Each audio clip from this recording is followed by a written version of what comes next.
ہم سب کا ایک ہی حال ہے اور یہی عزم اور یہی دعا ہے کہ وہ قیامت کا بانی ہے، عالم برزخ سارا ہم نے طے کرنا ہے، پھر 50,000 سال کا دن گزارنا ہے، پھر حساب و کتاب کے سخت مراحل میں سے گزرنا ہے، وہ سارا کچھ، اس کے لیے بھی کچھ پیٹرول چاہیے، اور وہ پیٹرول کچھ اور نہیں ہے، وہ نیک اعمال ہے۔ بولیے کیا ہیں؟ اونچا بولیے، نیک۔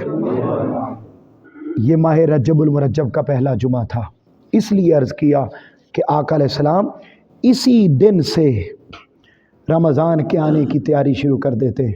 ہم اپنے دل میں اس سال یہ عزم کریں کہ مولا اس مرتبہ جو رمضان آ رہا ہے میں کم از کم تمہیں اتنا راضی کر لوں گا کہ تو خود خوش ہو کر کہہ دے کہ بندے تیرے گناہ کرنے کی طاقت کم ہے، میرے عطا کرنے کی طاقت زیادہ ہے، میرے عطا کرنے کی طاقت زیادہ ہے۔ اور جب بندہ اپنی عطا کرتا ہے تو پھر فضل کریں، عدل کریں تے تھر تھر کمبن اچیاں شانہ والے، فضل کریں تے بخشے جاون میں ورگے منہ کالے۔